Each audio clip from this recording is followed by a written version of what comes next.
Tengo que apagar el mío. Ahí sí. Muchas gracias, señor presidente. Bueno, me quedan poco menos de 15 minutos, así que voy a ocupar 10 solamente para revisar brevemente el contrato de la Polar que estoy exhibiendo acá en el PowerPoint. No el contrato, perdón, el estudio del contrato de la Polar que hicimos en diciembre del 2009. Esto, nos preguntan si se lo hicimos llegar o no al Servicio Nacional del Consumidor. Nosotros queremos ser súper claros en este punto. En algún momento se lo hicimos llegar. Ahora, lamentablemente no tenemos registro de eso. Lo que sí tenemos registro, y eso lo pueden ver hasta el día de hoy, es que este estudio, junto con otros que se hicieron en esa misma fecha del contrato Falabella, tanto del banco como de la tienda Falabella y del Banco Estado, aparte de otros que habíamos hecho anteriormente, sí están colgados en nuestras páginas web desde por lo menos mediados del año pasado. ¿Por qué? Porque los que financian estos estudios es una organismo internacional, Respuentes. Teníamos la obligación de entregar los resultados primero a la Respuesta Internacional y solamente después podíamos subir a nuestros estudios. Entonces eso demoró la publicación en nuestras páginas de este estudio. Pero el estudio está fechado en diciembre de 2009, entregado al donante en esa fecha y subido a nuestras páginas a mediados del año pasado, ¿no? Para aportar a ese punto. Como pueden ver, el informe tiene 71 páginas y no las vamos a revisar ahora. Como decía Stefan, el objetivo en este punto nuestro es revisar algunas cláusulas que por su naturaleza de existir en todo tipo de contratos de la banca y del chileno, nos parece que son pertinentes que las socialicemos lo más posible, de tal manera de que podamos ponernos de acuerdo si definitivamente estas cláusulas se van a eliminar o no del catálogo de cláusulas que hoy día tenemos en toda la banca. Como anécdota personal, quiero decir que antes de que yo fuera funcionario de ECO, hace como 10 años, escribí un artículo que por ahí lo tengo guardado, que se llama, estaba titulado Bancos y financieras funcionan a lo Eurolatina. Y nadie entendía ese artículo, y era muy sencillo. Hace 10 años, cuando yo poco ni nada sabía del derecho de consumo, me di cuenta que lo que hacía Eurolatina, caso por todos conocido hasta el día de hoy, era lo mismo que hacía la banca y el retail después. Si lo único que ha pasado es que Eurolatina trabajaba en el ambiente informal, no era fiscalizado por su superintendencia de banco y todo eso. Pero las cláusulas, el modo operandi es exactamente el mismo. Y tal como ha dicho Stefan respecto al caso de la Polar, las cláusulas de mandato amplio y irrevocable, y ya estoy entrando ya al contenido del estudio, cruzan todo el sistema de contratación chileno. La única diferencia es que la Polar llegó al extremo el uso de las facultades de este mandato, pero esas facultades están. De hecho, al término del gobierno anterior, y sin ánimo de defender ni proteger a nadie, efectivamente, si hay algo bueno que hizo la administración del señor Roa, fue demandar a Cencosud por cláusulas abusivas en su contrato, caso que está hoy día en segunda instancia, y nos preocupa saber que una de las cláusulas, y esto tiene que ver también con la preparación de nuestros jueces, con nuestra cultura jurídica, una de las cláusulas que la sentencia de primera instancia, en el caso Cencosud, dejó fuera, porque el sentenciador estimó que no era una cláusula abusiva, es precisamente la cláusula de mandato amplio y irrevocable que permitió a la Polar hacer todo lo que sabemos que ha hecho. Nosotros, naturalmente, no estamos en contra del mandato. El mandato es una institución jurídica que se ocupa todos los santos días. O sea, yo me puedo casar por mandato. ¿Ah? Pero esto es un uso abusivo, que atenta contra la naturaleza misma del mandato, que es un contrato de buena fe para el beneficio de quien lo otorga, y no para su perjuicio, como está redactado en casi todos los contratos de la banca, en la cual la empresa o el proveedor puede reconocer deudas y generar los instrumentos, los títulos ejecutivos para hacer los cobros. El otro día, en una mesa de trabajo a la cual convocó el senador Letelier, y en la cual tuve la ocasión de exponer, reconocí una contradicción institucional que hemos tenido nosotros con este tema. Porque, bueno, todo el mundo salió a dar su opinión y si nosotros no queríamos darla, la prensa nos la pregunta, así igual teníamos que darla. Entonces, entre nuestras pocas intervenciones oficiales en materia, le hemos dicho a la gente, y eso todavía está colgado en nuestra página web, no nos vamos a retractar de nuestro error, le decíamos, mire, si usted va a pactar, pídale a la Polar que le exhiba el título, o sea, la letra, el pagaré en el cual debe constar su deuda. Y luego que publicamos eso, nos dimos cuenta de lo ridículo que era lo que le estábamos diciendo a la gente.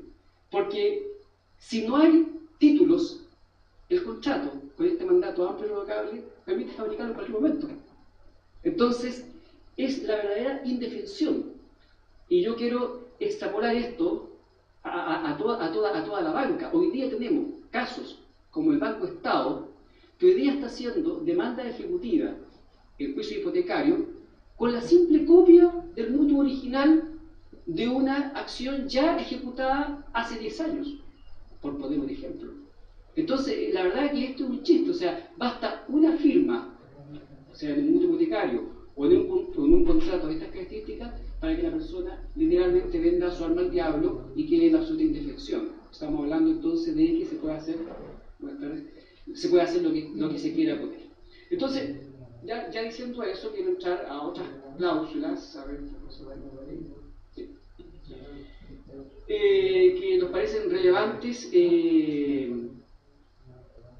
revisar en el contrato que hicimos el año 2009 de la Polar. Una de las cuestiones que nos quedó claro después de hacer estos estudios es que el CERNAC y los reguladores no leen nuestra página, porque de hecho la introducción de este estudio ya decíamos, después justo coincidió que este fue el último contrato que analizamos de todos los que hicimos, y la verdad es que uno queda un poco mareado tanto leer lo mismo, y yo no recordaba realmente las conclusiones que habíamos tenido respecto a este contrato. Y basta leer la primera página de introducción para darse cuenta de que en esa fecha, los que trabajamos en esto, estimamos que el contrato de la Polar, siendo el más sofisticado de todos los que habíamos estudiado en ese momento, no todos los que había en el mercado, porque no estudiamos todos los que estaban en el mercado, siendo el más sofisticado, además era el más abusivo. Y el tema de la sofisticación no es menor, porque resulta que una de las gravedades que tiene este contrato es que habla mucho, tiene muchas cláusulas, y al final el consumidor no entiende nada. Parte de este contrato fue una situación que no veíamos habitualmente en nuestros contratos, como por ejemplo la generar una relación contractual entre tres entes. Cuando el cliente de la Polar contrataba la tarjeta de crédito, no contrataba solamente con la Polar, sino que contrataba también con una administradora. Y esto ya es una irregularidad de partida, porque resulta que permite entonces a la empresa evadir responsabilidades. En derecho de consumo, uno de los principios es que las empresas respondan directamente ante el consumidor. Y de hecho hay sentencias, afortunadamente la jurisprudencia nos ha ido dando la razón con el paso del tiempo, sentencias tan sencillas como la de estos días en Antofagasta, de una persona que se cae en el pasillo de un supermercado y a pesar de que la empresa que hace el aseo es una tercera empresa ajena en principio al supermercado, el sentenciador, con una lucidez muy clara, dice no, el supermercado tiene que responder. Repetirá contra la empresa de aseo por la negligencia del operador de dejar ahí el piso húmedo para que ocurra este accidente. Bueno, en el caso de la Polar, parece que quiénes fueron los asesores jurídicos, ya preveían este tipo de situaciones, cómo escapar a la responsabilidad. Y por lo tanto, el contrato originalmente tenía tres partes. Dos partes que representaban a la empresa y una parte que era el consumidor. Ya con eso partíamos más inmediatamente a la hora de responsabilidades. Más adelante, no sé en qué momento lo encontraremos, y como el tiempo se me acaba, hay cláusulas de exhibición de responsabilidad. Y estas cláusulas de exhibición de responsabilidad están redactadas en esos términos amplios, tan amplios, que exceden el ámbito normal que se reconoce a la exención de responsabilidad, básicamente en el tema del caso fortuito o la fuerza mayor. Claro. ¿Está o no? Claro, es lo que estaba diciendo recién, que el contrato no va a ser precisamente entre dos partes, sino que va a ser entre tres partes. Y esto es muy interesante por el tema de las comisiones también, porque hay una distinción, obviamente que es un tema ya más fino de derecho de consumo, entre gastos y comisiones. Se entiende en términos generales que el gasto es un gasto objetivo. Yo le mando a usted su cuenta a su casa y el correo me sale 300 pesos, es un gasto. Y la comisión es, por ejemplo, ya un cargo distinto por una operación que tiene un valor que en estos casos ese valor lo percibe este tercero que aparece en la relación contractual. Entonces, la explicación es, mira, es que esta comisión se va a un tercero que no tiene ninguna relación conmigo, es una relación jurídica distinta, pero la verdad que es cosa que uno empieza a revisar los controladores y uno da cuenta que es un holding. Entonces, es para ir avanzando en este tema que nosotros le hemos llamado la fragmentación del precio. donde al final la lavadora no es el valor de la lavadora solamente, sino que es la lavadora, más la comisión de facturación, más el seguro, más el gasto de envío de correspondencia, y por lo tanto la lavadora entonces ya no me sale los 100.000, los 150.000 originalmente pactados, sino me sale mucho más. Entonces, yo estaba con el tema de la exhibición de responsabilidad cuando hace el alcance el diputado Chay.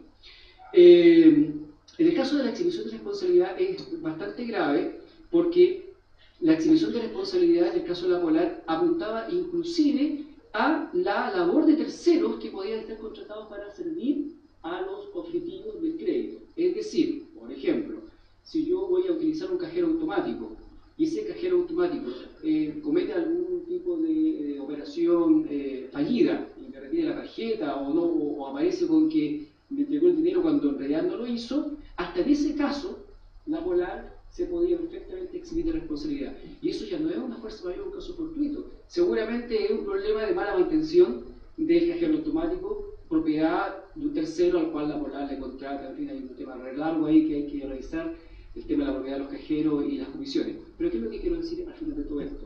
Era que la cláusula de exhibición de responsabilidad era demasiado amplia y por lo tanto hacía que el consumidor no pudiese reclamar por ningún tipo de error, incluso aquellos que son imputables a la falta diligente del proveedor. Otro asunto importante, y yo creo que hasta aquí voy a poder llegar con el tiempo, es el tema de la naturaleza del crédito. El contrato, como les digo, es muy largo, pero a pesar de ser muy largo, explica poco. Y una de las causas del endeudamiento en Chile, ahí son varias, ¿verdad? Pero una de las causas que hemos detectado nosotros es que la gente no entiende cómo opera su línea de crédito. Y estas líneas de crédito funcionan con el famoso sistema de revolving, que lo puso en Chile de moda hace muchos años, la tarjeta CMR Falabella, el crédito multirotativo. ¿Cómo funciona el revolving? Muy sencillo, se otorga un cupo de crédito, el cual es utilizado por el cliente. A ese cupo de crédito se le calcula mensualmente los intereses, se genera un pago único, que a veces es un pago mínimo o un pago en cuota, dependiendo cómo haya pactado el cliente cada vez que hace la operación de compra, utilizando este cupo. Y luego, respecto del saldo, al mes siguiente se calculan nuevos intereses. Entonces, ahí tenemos el famoso sistema de revolving, o sea, todos los saldos pendientes de la línea de crédito que no fueron pagados, que no fueron cancelados por el cliente, pasan a formar un nuevo capital al cual se le aplique una nueva tasa de interés. Y ojo, aquí tenemos otra cláusula abusiva, una nueva tasa de interés recalculada de acuerdo a las condiciones del mercado. En el crédito antiguo, uno compraba un producto a una tasa X fija determinada para todo el servicio o ejecución del crédito. Acá no. Acá el contrato tiene otra cláusula que reserva el derecho a la Polar y a todo el retail a recalcular mes a mes la tasa que se le va a aplicar en el crédito. Por lo tanto, y eso, ahí caemos en otro tema, el cliente nunca va a saber, ni al principio del crédito, ni durante la ejecución del crédito, quizás cuando termine de pagar, recién ahí va a saber cuánto le va a ser el crédito. ¿Por qué? Porque todos los factores que influyen en el valor del crédito fluctúan permanentemente. Y si no fluctúan permanentemente, la empresa se la ha arreglado para incluir cláusulas que le permiten recalcularlo. Es decir, la comisión de mantención cambiará cuando yo te avise en 30 o 60 días más. O sea, nunca uno sabe lo que va a pagar. Lo que hace entonces muy imprescindible que por todas echemos a andar la tasa anual equivalente. Miren, la verdad que el tiempo se acaba, no quiero aburrirlo. Les vamos a dejar el estudio para que lo puedan revisar más adelante y bueno, naturalmente quedo ya a cualquier consulta que tengan. Gracias. Ha pedido la palabra el diputado Juan Chay. Muchas gracias, presidente. Saludar a la bienvenida a todos nuestros